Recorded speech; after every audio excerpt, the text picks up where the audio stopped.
सो hey guys, स्वागत है आप सभी का एक और नई वीडियो में। आज मैं आप सभी के लिए एक बार फिर से लेकर आ गया हूँ सब्सक्राइबर्स की भेजी हुई कुछ बेहद ही खौफनाक और सच्ची कहानियाँ लेकर। अगर आप मेरे चैनल पर नए हो तो मेक श्योर कि आप इसे सब्सक्राइब करो ताकि आपको आने वाले नए वीडियोस के नोटिफिकेशन सबसे पहले मिल जाएं। इसके अलावा अगर आपको अपने साथ घटी कोई घटना मुझे बतानी हो तो आप उसे स्क्रीन पर दिख रही मेरे इंस्टाग्राम आईडी या फिर मेरे व्हाट्सएप नंबर के ज़रिए मुझ तक पहुंचा सकते हो। आपकी स्टोरी सुनाने में मुझे बहुत ही खुशी होगी। इसी के साथ अब हम बढ़ते हैं आज की अपनी फर्स्ट स्टोरी की तरफ, जो कि हमें बताई है हमारे सब्सक्राइबर ज्योति आहूजा ने। आइए आगे की उनकी घटना को उन्हीं के शब्दों में जानते हैं। मेरा नाम ज्योति है और मैं फ़िलहाल यूएस में रह रही हूँ। मेरा जन्म तो इंडिया में हुआ था, बट जब मैं 3 साल की थी तब मैं यूएस में आ गई थी और उसके बाद से मैंने अपनी स्कूलिंग वगैरह यहीं से करी थी। बीच में ग्रेजुएशन के बाद मैं कुछ टाइम के लिए इंडिया में रही और उसके बाद वापस से यूएस आ गई। कुल मिला के अपनी लाइफ का मेजर पार्ट मैंने यूएस में ही बिताया है अब तक। इसके अलावा अपने बारे में एक ख़ास बात जो कि मैं आपको बताना चाहूँगी वो ये कि मैं एक साइकिक हूँ। आप में से कई लोग इस टर्म का मतलब जानते होंगे और जिन्हें नहीं पता उन्हें मैं बता दूँ कि मैं पैरानॉर्मल एक्टिविटीज़ को सेंस कर सकती हूँ, इवन उन्हें फील कर सकती हूँ। अपनी आँखों के सामने उन्हें होता हुआ देख या सुन भी सकती हूँ।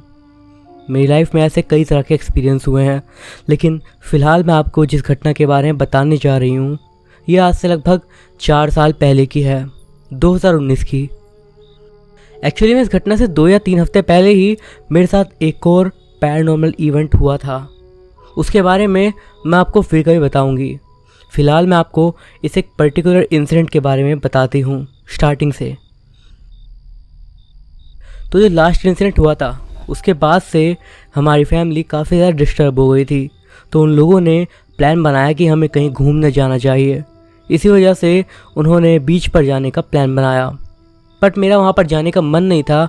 इसीलिए मैंने अपने एक रिलेटिव के घर जाने का सोचा, जो कि कनाडा के कैलगरी में रहती थी। वहाँ मेरे रिलेटिव्स के साथ मेरे कज़न्स भी रहते हैं, जिनके साथ मुझे काफ़ी अच्छा लगता है। जब मैं वहाँ पर पहुँची तो मुझे पता चला कि फ़िलहाल बस वहाँ पर मेरा कज़न रघु था। उसके अलावा बाकी की फैमिली कहीं और गई हुई थी। रघु वहाँ पर इसलिए था क्योंकि घर में रेनोवेशन का काम चल रहा था और इसी कारण वो भी फ़िलहाल होटल में रह रहा था। बात अब ये थी कि वो जो होटल था वो उन्हीं का था, इसलिए मैं भी सीधा वहीं पर चली गई। रघु से वहाँ पर मिलने के बाद हम लोगों ने बाहर डिनर करने का सोचा। हम बाहर गए और बाद में वापस आ गए। इसके बाद मैं लॉबी से होते हुए अपने रूम की तरफ जा रही थी और तब ठीक उसी टाइम पर सामने से एक कपल वहाँ से आ रहा था। मैंने तब नोटिस नहीं करा और उसके बाद मैं लिफ्ट में चली गई। फिर एकदम से ऐसा लगा कि शायद वो लोग कुछ भूल गए थे, तो वो वापस लिफ्ट की तरफ आए और वो लिफ्ट के अंदर आ गए। अब जब मैंने उनमें से जो आदमी था उसे देखा तो मुझे लगा कि शायद मैं उसे जानती हूँ और मुझे काफ़ी ज़्यादा फेमिलियर सा फेस लगा उसका। मैंने उससे पूछा भी, मुझे लगता है कि शायद मैं आपको जानती हूँ, बट मुझे याद नहीं आ पा रहा। तब उसने भी जवाब दिया कि उसे भी ऐसा ही लग रहा था, बट उसे भी याद नहीं आ रहा था, इसलिए उसने भी नहीं बोला। कुछ इंट्रोडक्शन के बाद हम दोनों को पता चला कि हम लोग 5th स्टैंडर्ड में साथ पढ़ते थे। उसका नाम डेव था। डेव ने अपनी वाइफ से मेरा इंट्रोडक्शन करवाया और बताया कि वो यहीं पर रहता है। इसके बाद हम लोगों ने अगले दिन दोबारा मिलने का सोचा और ऐसा करके हमने अपने नंबर एक्सचेंज कर लिए। तब मैंने डेव से एक बात पूछी कि अगर वो यहीं रहते हैं तो होटल में क्या कर रहे हैं। इस पर पहले तो दोनों ही थोड़ा हिचकिचाए और फिर डेव ने बोला कि हमारे घर पे रेनोवेशन का काम चल रहा है। इस पर उसकी वाइफ उसे अजीब तरीके से घूरने लगी, बट कुछ नहीं बोली। उसने आगे बताया कि उसकी वाइफ को डस्ट और बाकी चीज़ों से एलर्जी है, जो कि कंस्ट्रक्शन के दौरान होती हैं, इस वजह से वो यहाँ पर रह रहे हैं। मैंने उनके चेहरे का एक्सप्रेशन देख लिया था, बट मैंने तब उनसे कुछ भी नहीं बोला और चुपचाप चली गई। अगले दिन जब हम दोबारा मिले तो बातों ही बातों में मैंने उनसे वो बात बोली कि जब कल तुमने बताया उसके बाद तुम्हें देखकर ऐसा लग रहा था कि तुम कुछ छुपा रहे हो। अगर तुम नहीं चाहते तो कोई बात नहीं, बट मुझे बता सकते हो। इस पर डेव ने कहा कि वो बताने की सोच रहा था, बट उसे ये नहीं पता था कि मैं उसकी बात पर यकीन करूँगी या फिर नहीं। उसे मेरी साइकिक एबिलिटीज़ के बारे में अब तक नहीं पता था। मैंने उससे कहा तुम फिक्र मत करो और मुझे बताओ। उसने बताया कि उन्होंने जो कल कहा था वो बात भी सच थी कि उनके घर पर रेनोवेशन हो रहा है और उसकी वाइफ क्रिस्टीना को डस्ट से एलर्जी है। बट बात ये थी कि उनके रेनोवेशन में काफ़ी लंबा समय लग रहा है और इसका कारण ये है कि उनके घर पे अंधेरा होने के बाद बिल्कुल काम नहीं हो पाता है, क्योंकि वहाँ पर काम करने वाले सारे वर्कर्स शाम के बाद वहाँ वर्क करने के लिए तैयार ही नहीं है। इसी वजह से उन्हें होटल में कुछ दिन के लिए रहना पड़ रहा है। इसके बाद वो बोलते बोलते थोड़ा रुक गए, बट मैंने उनसे कहा कि मुझे पूरी बात बताओ। तब उन्होंने बताया कि हमारे घर में कुछ पैरानॉर्मल हो रहा है और ये काफ़ी ज़्यादा खतरनाक चीज़ है जो भी है। क्रिस्टीन ने सबसे पहले इस चीज़ को नोटिस करा था। जब हम इस घर में आए थे तब स्टार्टिंग में सब कुछ सही था। ऑब्वियस सी बात थी कि सारे पुराने घरों में कुछ ना कुछ अजीब सी चीज़ें तो महसूस होती हैं, बट इन चीज़ों को इग्नोर करना पड़ता है। बट क्रिस्टीन ने बताया कि उसे वहाँ पर ऐसा लगता था कि कोई उसे देखता है, और जब भी वो उस जगह पर जाकर देखती कि कौन है तो उसे वहाँ कोई नहीं दिखता। ये क्रिस्टीन के साथ तब होता था जब वो सुबह सुबह अकेली होती थी। मैंने शायद आपको बताया नहीं कि डेव एक लॉयर था और उसे घर से जल्दी निकलना पड़ता था क्योंकि उसे थोड़ा दूर जाना पड़ता था। क्रिस्टीन एक ग्राफिक डिज़ाइनर थी और उसकी कंपनी बस घर से 10 मिनट की ड्राइव पर थी। क्रिस्टीन ने बताया कि जब भी उसे ऐसी फीलिंग आती है कि कोई उसे देख रहा है तब उसे बहुत ज़्यादा अजीब लगता है और डर महसूस होता है। उसे ऐसा लगता है कि कोई शिकारी अपने शिकार को देखता है, ऐसा वो फील करती है उस टाइम पर। उसने भी बताया कि ऐसा नहीं कि उसके साथ हर रोज़ होता था, बट अक्सर होता था। स्टार्टिंग में उसने इस बारे में डेव से इसलिए नहीं कहा क्योंकि उन दोनों ने ही अपने काफ़ी सारे सेविंग करे हुए पैसे उस घर में लगाए थे और बाद में रेनोवेशन का आइडिया भी काफ़ी ज़्यादा खर्चे वाला था। इस वजह से वो इस बात को भूलना चाहती थी। बट थोड़े टाइम बाद क्रिस्टीन को रियलाइज़ हुआ कि चीज़ें इतनी सही नहीं थी। क्रिस्टीन ने बताया कि सबसे ज़्यादा डर उसे ऊपर वाले हॉलवे में लगता है, फर्स्ट फ्लोर पर। वो एक ऐसी जगह है जहाँ पर आप कितनी भी लाइटिंग कर लो, चाहे नेचुरल लाइट हो या फिर कैसी भी, बट आपको हर टाइम पर वहाँ पर अंधेरा सा ही महसूस होगा, खासतौर पर एक कॉर्नर में। लगभग 1 महीने तक क्रिस्टीन ने इन सारी चीज़ों को अकेले फेस करा, बट उसके बाद जब वो और सहन नहीं कर पाई तो उसने डेव को सब कुछ बता दिया। डेव इस बात में स्टार्टिंग पे यकीन नहीं कर पा रहा था। उसे लगा कि वो बस चीज़ों को इमेजिन कर रही थी और शिफ्टिंग की वजह से उसके साथ ऐसा हो रहा था। बट चीज़ें तब बदली जब डेव ने भी वहाँ पर इन सब चीज़ों को फील करना स्टार्ट कर दिया। एक दिन जब क्रिस्टीन काम पर थी बट डेव घर पे था अकेला, तब वो घर पे ही रह के अपने केस की फ़ाइल को तैयार कर रहा था। उस टाइम पर एकदम से ही बाहर से उसे कोई बुलाया। वो बाहर गया तो वहाँ पर कोई भी नहीं था। फिर जब वो अंदर आया तो उसे ऐसा लगने लगा कि कोई उसे देख रहा है। उसके बाद कंटिन्यूसली वो ऐसा ही फील करता रहा। इसके बाद वो शावर लेने के लिए गया और जब वो शावर के अंदर था तो उसे ऐसा लगा कि कोई रूम के अंदर घूम रहा है। उसे एक पल के लिए लगा कि क्रिस्टीन शायद घर वापस आ गई है और इसीलिए उसने बाहर निकल के देखने की कोशिश करी, बट उसे कोई नहीं दिखा। इवन उसने क्रिस्टीन को आवाज़ भी लगाई बट कोई रिप्लाई नहीं आया। इसके बाद डेव जब बाहर निकला तो उसने दोबारा पूरा घर देखा बट उसे कुछ नहीं दिखा। उसे बाहर काम था इसलिए वो चला गया, लेकिन जब वो वापस आया तो उसने देखा कि उसका ब्रीफ केस डोर पर ही रखा हुआ था, जो कि घर से निकलने से पहले उसने बेडरूम में छोड़ा था। अब उसे भी काफ़ी ज़्यादा हैरानी होने लगी, बट अब धीरे धीरे उसके साथ ये फीलिंग ऑफिस में भी होने लगी। ऑफिस में भी उसे ऐसा फील होता कि कोई उसे देख रहा है और उसे काफ़ी ज़्यादा अजीब महसूस होने लग गया था और उसे घर जाने के लिए पिक करा। कार में उसने क्रिस्टीन को बताया कि उसे भी ये सारी चीज़ें फील हो रही हैं और उसे काफ़ी डर लग रहा है। बट उन लोगों की परेशानी यहाँ पर ख़त्म नहीं होने वाली थी। उन लोगों ने ऑलरेडी रेनोवेशन क्रू को पैसे दे दिए थे और वो वापस नहीं हो सकते थे। इसी वजह से अगले दिन से रेनोवेशन स्टार्ट हो गया। बट हैरानी की बात थी कि फर्स्ट डे से ही जितने भी लोग वहाँ पर काम कर रहे थे उन्हें छोटे से छोटे बीमारी से बड़ी बीमारी होने लगी, जैसे हाई फीवर, सर्दी ज़ुकाम, या फिर इवन एलर्जीज। हर टाइम पर उन्हें भी ऐसा लगता कि कोई उन्हें देख रहा है। बट फिर एक घटना घटी जिसने उन लोगों को बुरी तरह से डरा दिया। उस टाइम पर सब लोग वहाँ से निकल चुके थे, शाम का वक्त था और 2 क्रू वाले बचे हुए थे। उन लोगों ने सोचा कि थोड़ी साफ़ सफाई कर देते हैं जाने से पहले। यही सोचकर वो अपना काम कर रहे थे कि तभी उन्हें उनके पीछे से किसी सामान के गिरने की आवाज़ आई। वो लोग भागते हुए हॉल में गए देखने के लिए, बट उन्हें कुछ नहीं दिखा। और फिर से एक बार आवाज़ आई तो उन्हें महसूस हुआ कि आवाज़ ऊपर से फर्स्ट फ्लोर से आ रही है। वो लोग ऊपर गए और तब उन्होंने हॉलवे के बिल्कुल कोने में देखा एक बड़ा सा सफ़ेद कलर का धुआं टाइप का कुछ शेप बना हुआ था और उसके अंदर से बेहद अजीब सी आवाज़ें आ रही थी, मानो किसी की हाई पिच्ड वाली आवाज़ जिसमें वो हंस रहा था, घुर्रा रहा था। और उसके बाद एकदम से ही एक पल में वो जो भी धुआं सा कुछ भी था कहीं गायब हो गया। वर्कर्स के मुताबिक वो धुआं ऐसा लग रहा था जैसे नीचे बेसमेंट की तरफ एकदम से ही चला गया और कहीं गायब हो गया। दोनों वर्कर्स बहुत बुरी तरह डर गए और वो दोनों ही वहाँ से अपना सामान छोड़कर ही भाग गए।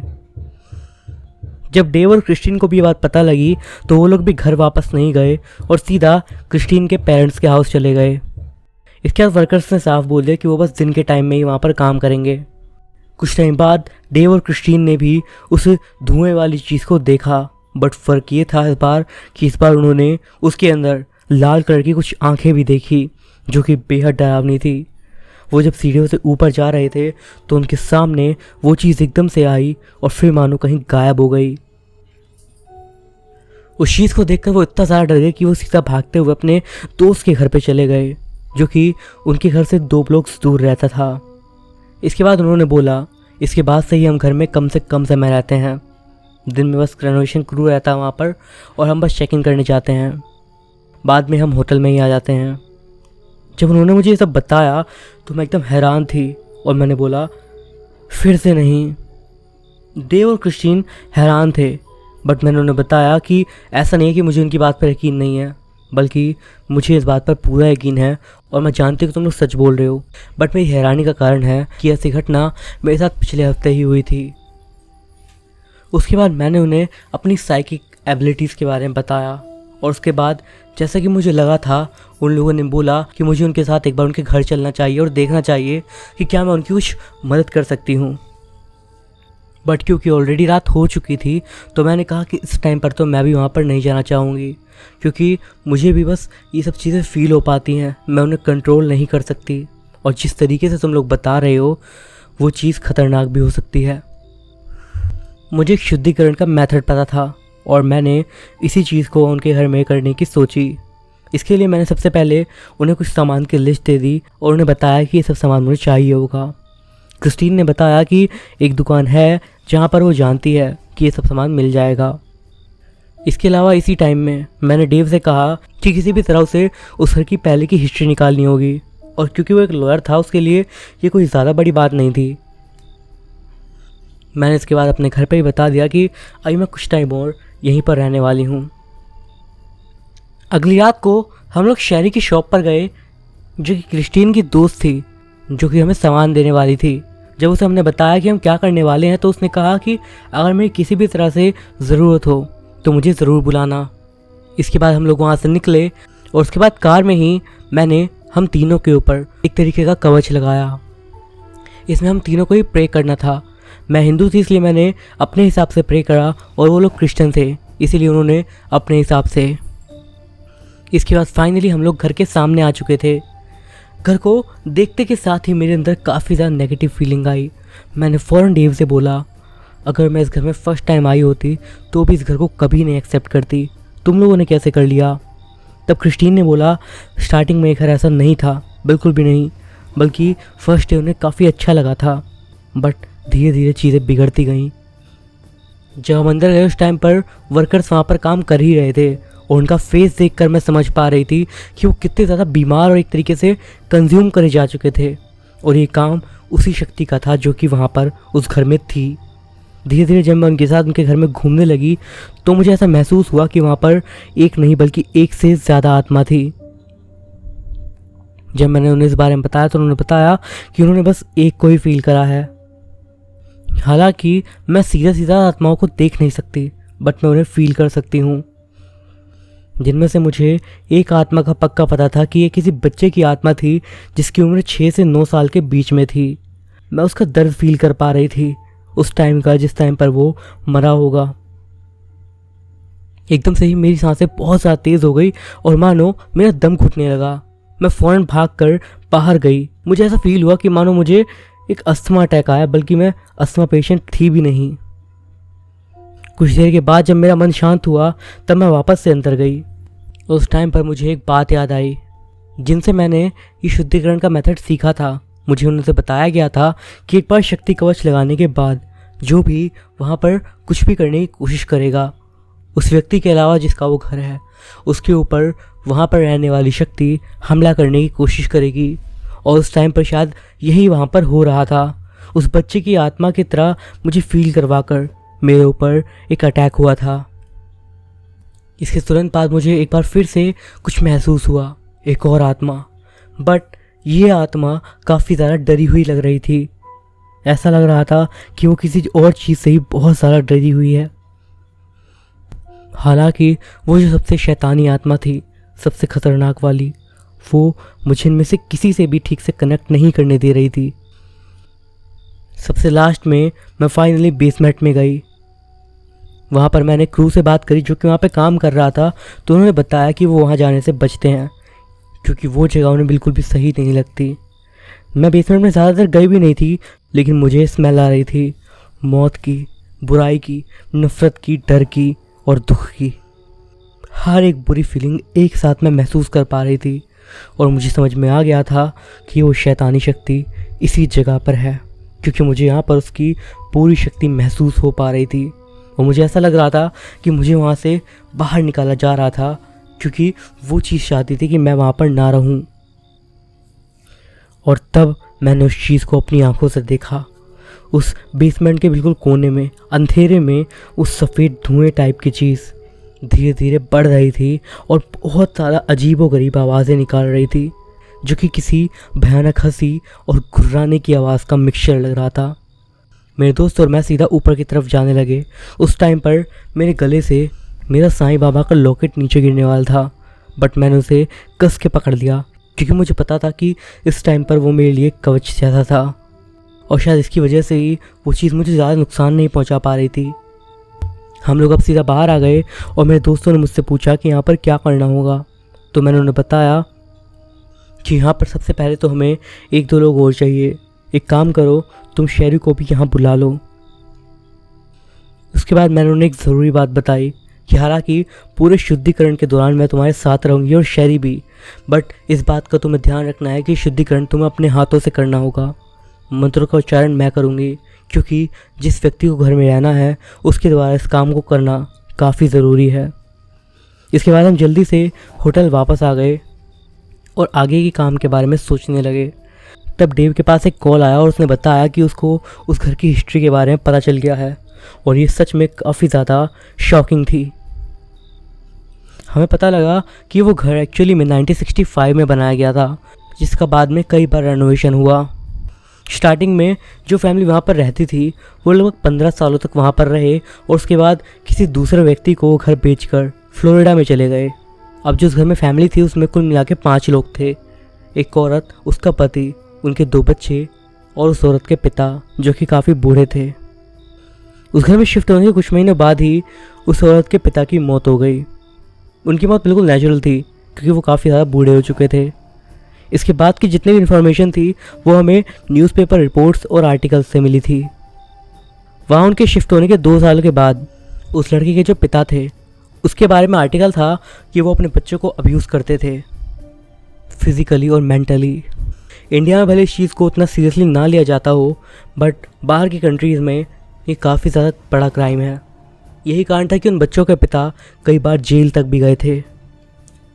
हालांकि बाद में उनको छोड़ दिया गया, पर इस बार जब वो वापस आए तो उन बच्चों के लिए काफ़ी ज़्यादा बुरा होने वाला था।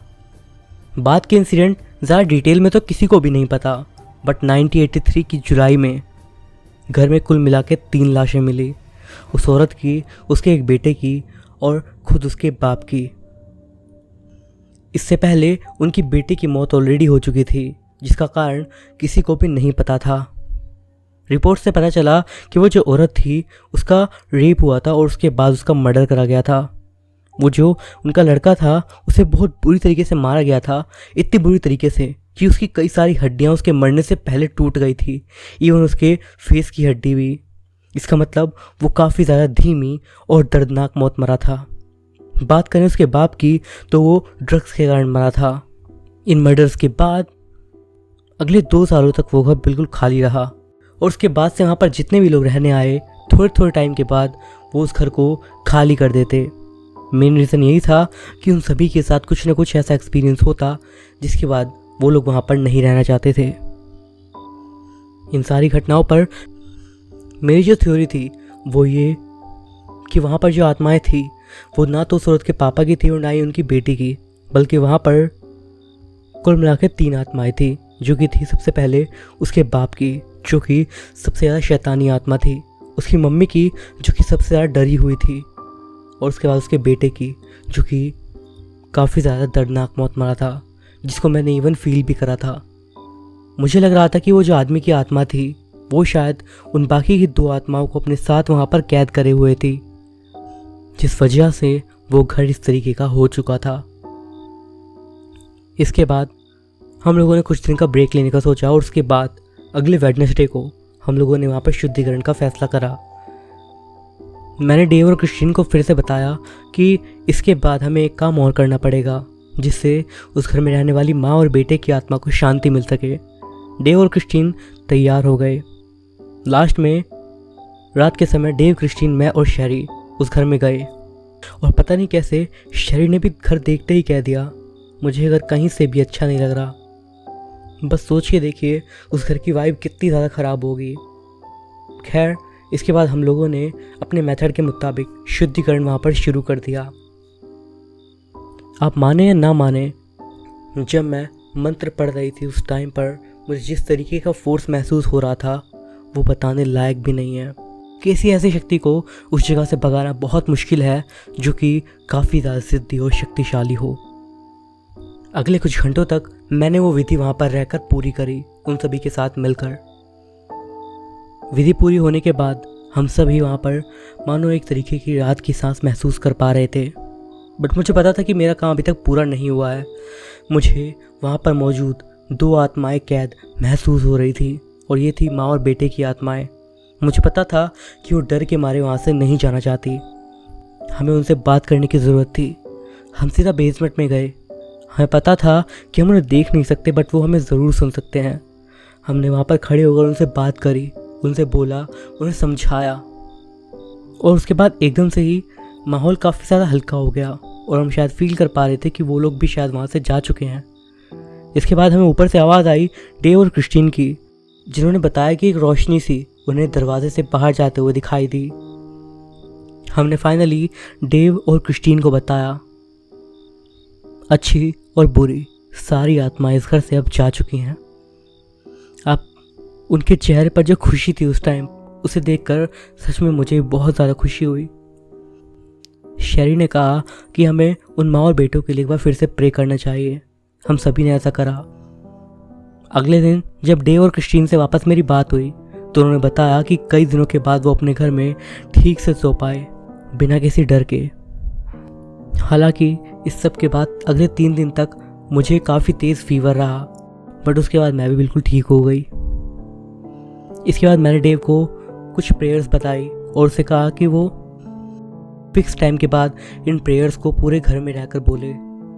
शुरू में कुछ हफ्तों के बाद, उसके बाद कुछ महीनों के बाद और उसके बाद हर एक साल के बाद। देव ने मुझसे पूछा भी कि आखिर आत्माओं के जाने के बाद हमें करने की क्या ज़रूरत है, बट मैंने उन्हें बताया कि जो बुरी आत्माएं होती हैं वो लगातार वापस आने की कोशिश करती रहती हैं और अगर हम लोगों ने उस कवच को मजबूत नहीं करा तो हो सकता है कि किसी टाइम के बाद वो हमारे बनाए हुए कवच को तोड़ दें। आज भी मेरी क्रिस्टीन और डेव से बात होती है और अब सब कुछ बिल्कुल ठीक है, सब कुछ बिल्कुल अच्छा चल रहा है और शेरी भी बिल्कुल ठीक है। कुछ टाइम पहले जब मैं दोबारा वहाँ पर गई थी तो मैं उनसे मिली और हमने साथ में अच्छा टाइम स्पेंड करा।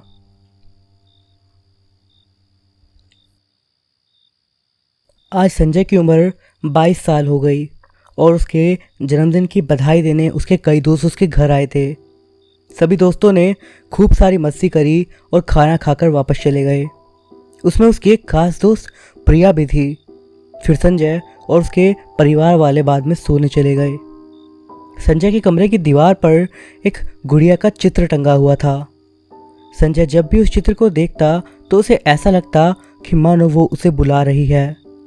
ये चित्र उसको उसकी एक दोस्त रंजना ने दिया था, पर जब संजय 8 साल का था रंजना कहीं गायब हो गई। संजय तब से ही रंजना का दिया हुआ गुड़िया का चित्र अपने पास उसकी याद के तौर पर रखता है। आज फिर वो चित्र देखकर संजय को रंजना की याद आ गई थी। फिर कुछ देर में संजय को नींद आ गई। रात के 2 बजे थे और संजय गहरी नींद में सोया हुआ था। संजय की नींद अचानक किसी के रोने की आवाज़ से खुल गई। उसने चारों तरफ देखा और फिर पूरे घर में देखा, बट उसे कुछ नहीं मिला। संजय ने इसे भ्रम समझा और फिर वो सो गया। अब वो रोने की आवाज़ें रोज़ आने लगी थी और फिर एक दिन किसी ने संजय के घर के दरवाजे खटखटाया। संजय ने गेट खोला तो बाहर कोई भी नहीं था, पर उसे एक गुड़िया पड़ी हुई मिली जो हूबहू संजय के रूम में टंगे हुए चित्र के जैसी थी। संजय ने सोचा कि ये किसी बच्चे ने ऐसा करा है, तो इसीलिए उसने उस गुड़िया को उठाकर अपने कमरे में रख दिया। आज रात कुछ ज़्यादा ही मनहूस थी, क्योंकि आज रात रोने के साथ किसी के चलने की आवाज़ भी कंटिन्यूअसली आ रही थी। संजय को अब डर लगना शुरू हो गया था। उसने रात कैसे भी करके गुजारी और सुबह अपनी माँ को सारी बातें बताई। संजय की माँ ये सुनकर डर गई और उन्होंने हिम्मत से काम लिया और ये सारी चीज़ें खुद से देखने की सोची। उस रात उस कमरे में संजय के बदले उसकी माँ सोई, पर उस रात कुछ ज़्यादा ही भयानक घटना हो गई। सुबह जब संजय उस कमरे में गया तो उसने देखा कि पूरा कमरा अव्यवस्थित था और उसकी माँ ज़मीन पर बेहोश पड़ी हुई थी। संजय ने माँ को होश मिलाया और रात के बारे में पूछा तो उसकी माँ ने बताया कि रात को गुड़िया के चित्र से रोने की आवाज़ आ रही थी। वो उठकर देखने गई तो कमरे में मौजूद गुड़िया ने उनकी और कमरे की ये हालत कर दी। संजय कमरे में गया तो देखा कि गुड़िया वहाँ मौजूद नहीं थी, पर वो चित्र वहीं था। संजय की माँ उस चित्र को लेकर संजय के साथ एक तांत्रिक के पास गई और तांत्रिक ने वो चित्र देखकर संजय से रंजना के बारे में पूछा तो संजय ने सारी बात बताई और ये भी बताया कि ये घटनाएं कब शुरू हुई। तांत्रिक ने कहा कि रंजना को किसी दुष्ट तांत्रिक ने मार दिया था और शाप देकर एक गुड़िया में कैद कर दिया था। वो आत्मा शायद तुम्हें पसंद करती थी, इसीलिए अपना गुड़िया का चित्र उसने तुम्हें दिया था। तुमसे उस तांत्रिक के शाप से मुक्ति की आशा के लिए वो तुमसे मिलती थी, पर शायद उस तांत्रिक की शक्तियों के कारण वो फिर से तुमसे नहीं मिल सकी और कुछ दिनों पहले ही उस तांत्रिक की मृत्यु हो गई और वो आज़ाद हो गई। मुझे ये सारी बात इसलिए पता है क्योंकि कुछ दिनों पहले ही एक तांत्रिक की मृत्यु हुई है और उसके शिष्य ने मुझे ये बताया है। तुम्हारे जन्मदिन के दिन रंजना की आत्मा ने प्रिया को तुम्हारे नज़दीक आते देखा, तो जलन के कारण वो तुम्हें और तुम्हारे परिवार को डरा रही है ताकि तुम उससे दूर रहो। संजय की माँ ने तांत्रिक से इस समस्या से मुक्ति का उपाय पूछा तो तांत्रिक ने कहा कि तुम्हें उस आत्मा से बात करनी होगी और उसे जानना होगा कि वो क्या चाहती है। संजय अपनी माँ के साथ घर आ गया। शाम में संजय की दोस्त प्रिया आ गई तो उसने प्रिया को सारी बात बताई। फिर प्रिया ने कहा जो भी होगा हम मिलकर सामना करेंगे और वे दोनों रात होने का इंतज़ार करने लगे। रात हुई और फिर वो सब भी होने लगा और आज गुड़िया ज़्यादा ही गुस्से में दिख रही थी। आते ही उसने प्रिया को इधर उधर फेंकना शुरू कर दिया। संजय की तो डर से हालत ही खराब हो गई थी, पर उसने प्रिया के लिए खुद को मजबूत करा और उस आत्मा से बात करने का फैसला करा। संजय ने प्रिया की हालत देखकर डर और गुस्से की मिलीजुली आवाज़ में चिल्लाकर कहा कि रुक जाओ। रंजना रुक गई और संजय के पास आकर खड़ी हो गई। संजय ने पूछा तुम क्या चाहती हो बताओ। रंजना की आत्मा ने कहा कि मैं तुमसे प्यार करती हूँ और हमेशा तुम्हारे साथ रहना चाहती हूँ। फिर संजय ने बोला ये हो कैसे सकता है, तुम मर चुकी हो। रंजना ने कहा कि मुझे बचपन में ही मार दिया गया था और मुझे कभी माँ पापा का प्यार नहीं मिला, तो मैं तुम्हारे घर पे तुम्हारी बेटी बनकर आना चाहती हूँ। संजय ने उसे सहमति दे दी और दूसरे ही दिन पूजा करवा के उस गुड़िया को और उसके चित्र को पवित्र अग्नि में डालकर रंजना की आत्मा को मुक्ति दिलाई गई। संजय और प्रिया की शादी 2 साल बाद हुई और उसके 1 साल के बाद उनके घर में एक प्यारी सी बेटी ने जन्म लिया और उन दोनों ने उसका नाम रंजना रखा।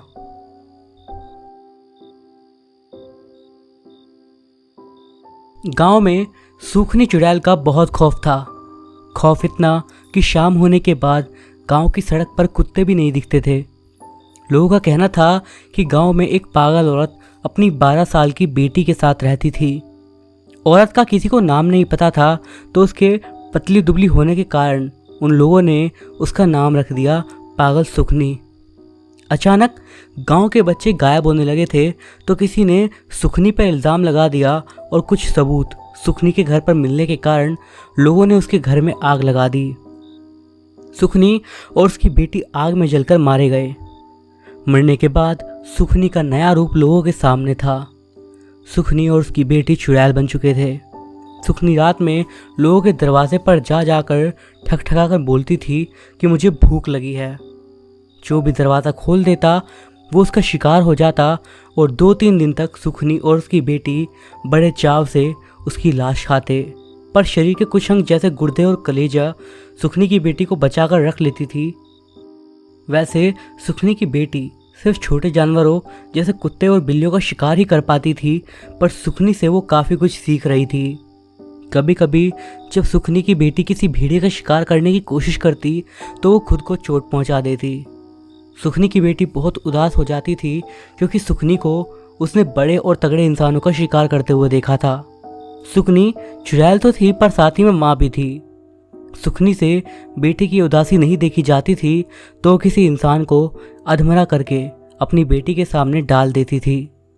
सुखनी की बेटी उस इंसान का शिकार करके बहुत खुश होती थी और फिर उसके शरीर के अंगों को वो काफ़ी चाव से खाती थी।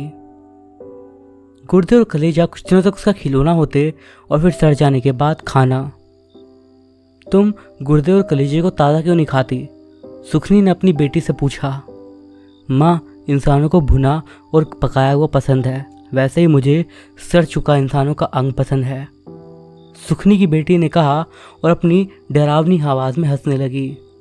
जब सुखनी की बेटी हंस रही थी तो उसके भयानक दांत बाहर निकल आए। सुखनी ने उसे डांट कर अपने दांत मुंह के अंदर रखने को कहा, जैसे इंसानी माँ अपने बच्चों को बाल करने मुंह सही से धोने के लिए कहती है। वैसे सुखनी खुद दिखने में ऐसी थी कि आम इंसान देखते ही चल बसे, पर हर माँ की तमन्ना होती है कि उसका बच्चा अच्छा दिखे। सुखनी ने अपनी बेटी से कहा कि ऐसे ही इंसानों ने अपने घर के बाहर टोटके लगा रखे हैं, तुम धीरे हंसा करो क्योंकि तुम्हारी हंसी से डरकर कोई इंसान इधर नहीं आता। वैसे सुखनी को ज़्यादातर इंसान मिल जाते थे खाने के लिए, पर कभी कभी उन्हें जानवर से भी काम चलाना पड़ता था। पर जब से बेंगलोर वाली घटना हुई तब से इस गांव के लोगों ने भी अपने घर के दरवाजे पर लिख दिया कि चुड़ैल कल आना। सुखनी ने भी वो घटना सुन रखी थी, तो जब गांव के घरों के दरवाजे पर चुड़ैल कल आना लिखा दिखाई देता तो उसने सोचा शायद इस शब्द में कोई ताकत होगी।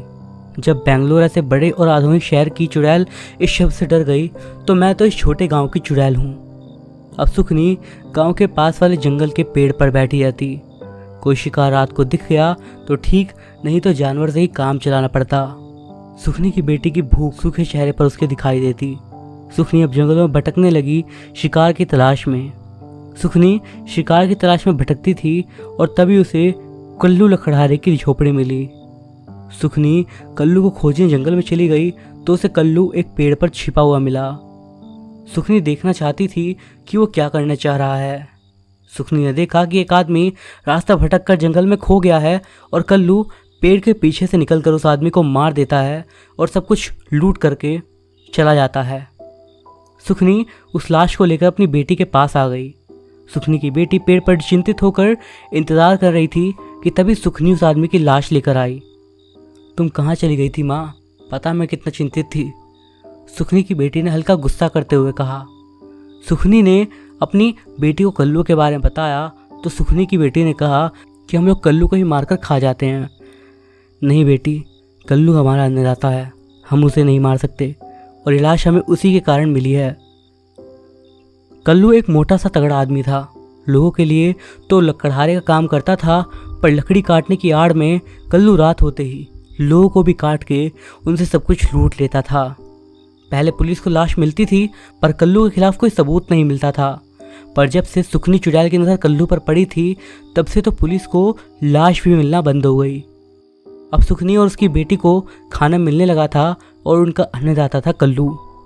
समय बीतता गया और लोगों में बात भी फैल गई कि गांव में घरों के दरवाजे पर लिखी चुड़ैल चली जाओ से सुखनी डर गई है और अब जंगल या उसके पास से गुजरने वाले लोगों का शिकार कर रही है। इधर सुखनी खुश थी क्योंकि अब उससे शिकार के लिए मेहनत नहीं करनी पड़ती थी और लोगों में सुखनी चुड़ैल का डर भी बढ़ गया था। माँ, मुझे भूख लगी है। ये सुनते ही सुखनी की आंख नम हो गई। सुखनी और उसकी बेटी 8 दिन से भूखे थे। कल्लू ने 4 दिन से कोई हत्या नहीं करी थी और इंसानों ने भी इस रास्ते पर आना छोड़ दिया था। सुखनी जब कल्लू को देखने गई तो कल्लू बहुत बीमार था। उसने सोचा कि पहले अगर कल्लू ठीक हो जाएगा और उसके ठीक होते ही हमें पेट भर खाना मिलेगा, पर आज 8 दिन हो गए थे। अब जैसे ही सुखनी की बेटी ने भूख की बात कही तो उसे रहा नहीं गया और सुखनी अपनी बेटी को लेकर कल्लू के घर की तरफ चली गई। माँ, आज क्या खाने को मिलेगा? सब कुछ मिलेगा। सुखनी की बेटी की आंखों में चमक आ गई ये सुनकर। कल्लू की झोपड़ी के बाहर चुड़ैल कलाना नहीं लिखा था। सुखनी अपनी बेटी के साथ कल्लू की झोपड़ी में घुसी तो कल्लू खटिया पर सोया हुआ था।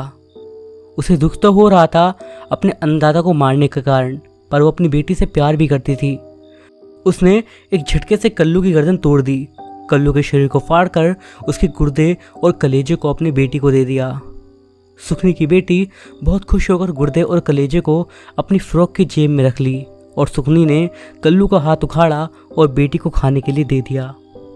सुखनी की बेटी बड़े प्यार से कल्लू की हड्डी चबाने लगी।